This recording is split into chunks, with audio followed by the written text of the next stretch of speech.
Eh bien bonjour à tous. En marge des tutoriels faits sur Fusion 8 que j'ai déjà publié, nous allons créer d'autres tutos concernant certains outils de Fusion 8 afin de les approfondir un petit peu plus sans pour autant aller dans les réglages très particuliers, tout du moins dans l'immédiat. Bien, on a deux outils indispensables et importants, celui du début, enfin en général, et celui de la fin, c'est-à-dire le loader, et le saver, le loader qui nous permet d'importer des fichiers vidéo qui soient sous forme MP4, MOV, tout ce qu'on veut, ou en séquence d'images, et le fichier saver qui va nous permettre, une fois notre travail terminé, d'éditer en vidéo ou en séquence d'images notre travail. Bien, voyons le loader. Le loader, je peux l'appeler ici, tout simplement, ou aller par exemple chercher une petite séquence d'images ici. C'est une petite séquence d'images, un essai que j'avais fait d'une animation de robot dans 3ds Max. Je clique sur ma première image de ma séquence, vous voyez que elle est composée de 71 images, donc c'est très très court, et je la dépose ici, et en fait j'ai fait un loader qui porte le nom de la séquence d'images, qui s'appelle robot, et vous voyez que c'est bien un loader. Bien, pour le voir dans mon visualisateur, je vais déjà aller chercher qu'une fenêtre, pour l'instant ce sera suffisant. Donc on a vu qu'on pouvait soit jouer avec les points ici, ou hop, je lève et je monte dans le visualisateur. Et j'ai mon animation, enfin ma séquence d'images que je vais pouvoir lire comme ça avec ce robot qui s'agite un petit peu. Voilà, c'est très court. Bien. Ce que nous allons détailler, c'est ceci.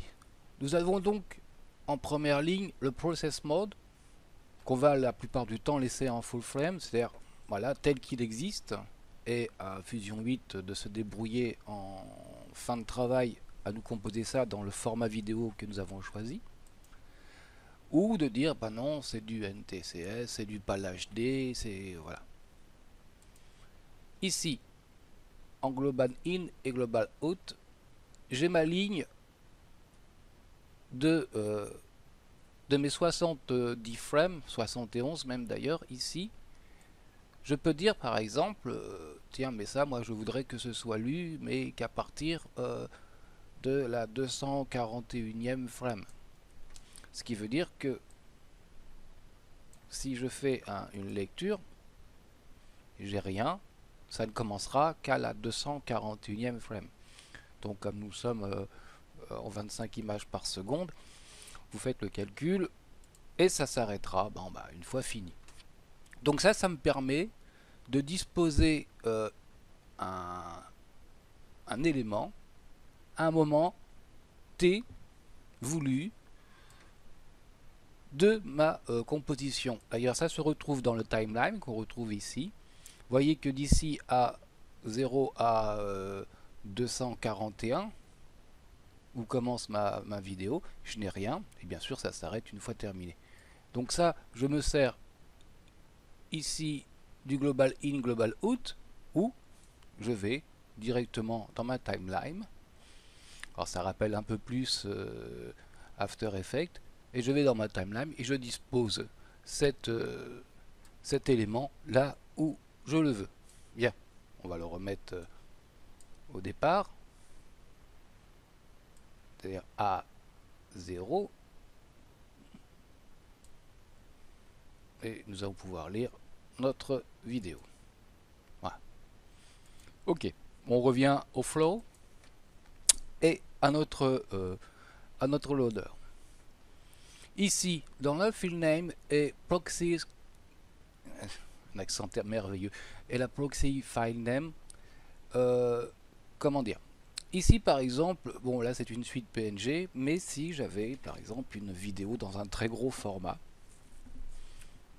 euh, par exemple en 2K ou en 4K, qui pourrait éventuellement ralentir ma composition, surtout si je fais pas mal de choses. Bah, je pourrais faire une copie de cette vidéo, par exemple, dans un format beaucoup plus léger, comme du 1080 HD, 720 HD, et ainsi me servir pour mon travail de l'élément vidéo plus léger, afin de ne pas ralentir mon travail. Et ensuite, bien entendu, en finalité, il reprendrait la séquence en 2K ou en 4K. Alors pour ce faire, eh ben, bien sûr, il faut que j'ai une version de cette séquence dans une version plus légère, de la même taille, hein, par contre au niveau hauteur-largeur, et j'irai la chercher dans le browse, c'est-à-dire la recherche. Bon, ça j'en ai pas, hein, mais bon, voilà. Et j'irai ici, vous voyez qu'on a PRX pour proxy, et j'indiquerai donc à Fusion 8 que pour faire mon travail, je me servirai plutôt du proxy que j'ai désigné ici, plutôt que de la version 2K ou 4K d'origine. Voilà, ça permet d'alléger les fichiers, puisque si je mets une vidéo dans un gros format, que je mets pas mal d'actions de nœuds, ça risque de patiner un petit peu. Donc dans ce cas-là, il se servira de la version allégée pour qu'on puisse faire notre travail, et on finira par, au moment de la définition avec le driver, d'utiliser la grosse version euh, en 2K ou en 4K par exemple. Voilà. Bien, voilà. C'est à ça que sert le field name et le proxy field name. Voilà. Ici, eh bien ici nous avons le trim in et le trim out. Imaginons que je veuille que ma composition ne commence qu'à la, on va dire, à la 10e frame. Voilà. Eh bien, il ne commencera à lire ma vidéo qu'à partir de la 10e frame. Il, il, il enlèvera, enfin, il ne lira pas les 10 premières images. Voilà.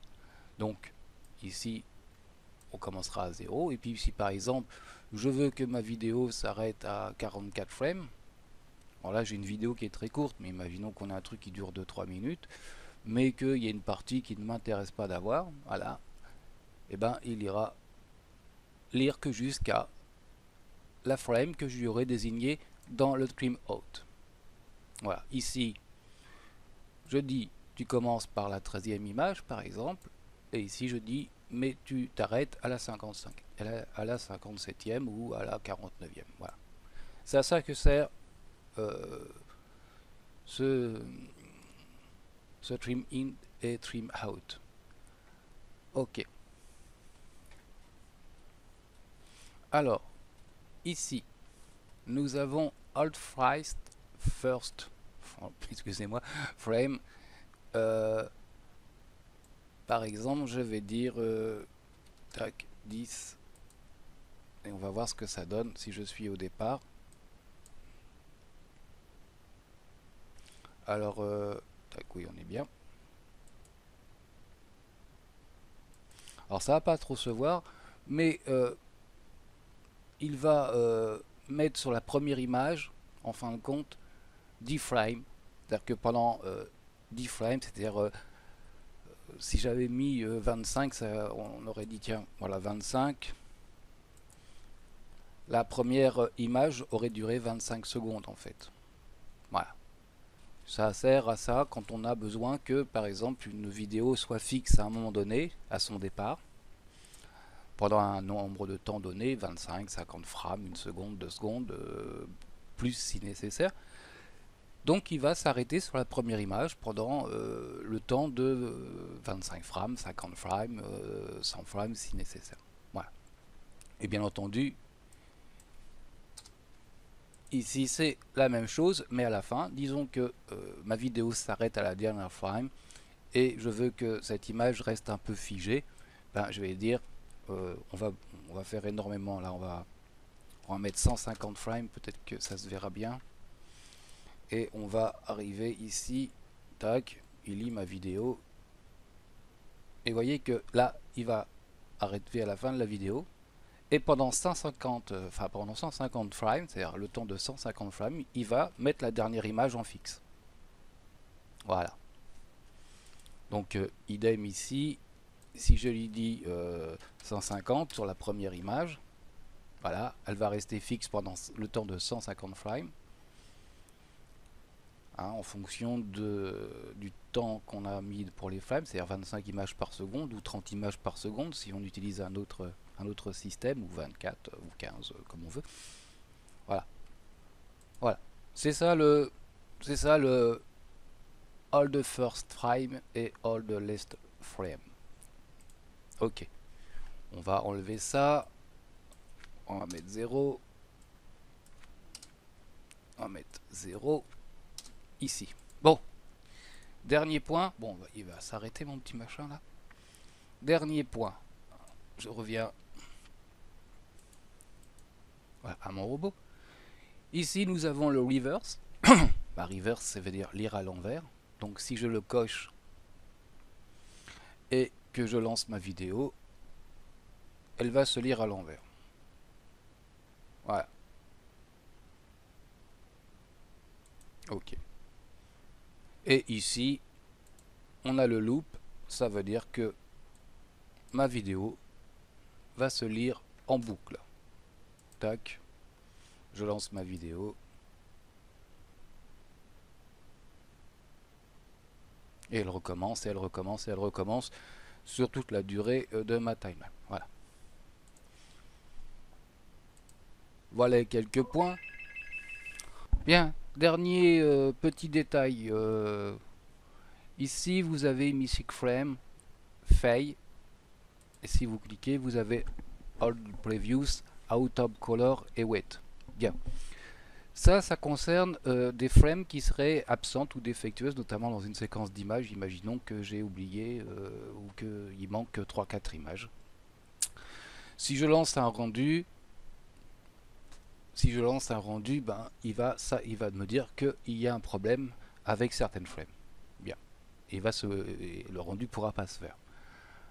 All the previews, il va, s'il manque des images, il va prendre la dernière qui était bonne et reconstituer à sa façon l'image manquante. Alors s'il vous manque une image sur une séquence d'images, à 25 images par seconde, rien ne se verra. Bon, après s'il en manque beaucoup plus ou s'il y a beaucoup plus de problèmes, effectivement, ça sera pas bon. Out of Color, c'est pour faire une recherche dans le cas où j'aurai une image, des images défectueuses et pas sûr de ma séquence d'images. Donc je mettrai une couleur, par exemple le rouge. Bon, comme je suis sur une image en alpha détourée, je pousserai alpha à 1. Et il remplacerait les frames absentes ou défectueuses par une image rouge. Ce qui nous permettrait de voir où est le problème. Voilà. Ok. Et la dernière, le wet, eh ben, il va commencer le rendu. Et quand il va tomber sur l'image manquante ou défectueuse, il va s'arrêter. Mais le rendu ne sera pas interrompu. C'est-à-dire que quand on va nous demander de corriger le problème, si on corrige le problème en retrouvant par exemple les images et en les replaçant les images manquantes dans la séquence, et il relancera le rendu et terminera le rendu comme si de rien n'était. Voilà. Bon, c'est pas quelque chose qu'on va utiliser nous fréquemment. Alors après, on a des choses un peu plus pointues, hein, qu'on aura l'occasion de voir plutôt si nécessaire dans les tutoriels. Là, on a le import, donc on va toujours nous rester format par défaut, hein, on va pas. Et le pixel aspect, c'est from fill par défaut aussi, ou from fill selon le média importé. Custom permet de changer l'aspect, hauteur et largeur des pixels. Vous voyez que on sait pas quelque chose qu'on va utiliser nous tous les 3-4 matins, et là c'est à peu près la même chose. Donc ça, dans l'immédiat, pour un usage normal, surtout pour commencer à comprendre comment se fonctionne de manière basique Fusion 8, c'est des choses qu'on ne va pas aborder tout de suite, hein. Voilà. Et format, ben, il nous dit que c'est du PNG file, ça c'est notre format de départ de notre séquence d'images. Bien, bah ça conclura la première vue, la première étude du loader. Donc je rappelle que le loader se trouve dans IO ou LO plutôt, je ne sais pas si c'est un I ou un L majuscule. Donc on retrouvera le loader et les saver, à savoir que le saver, bien entendu, c'est pour finaliser notre scène. Donc on va voir le saver dans un tout prochain tutoriel. Je vous dis bon courage et à bientôt.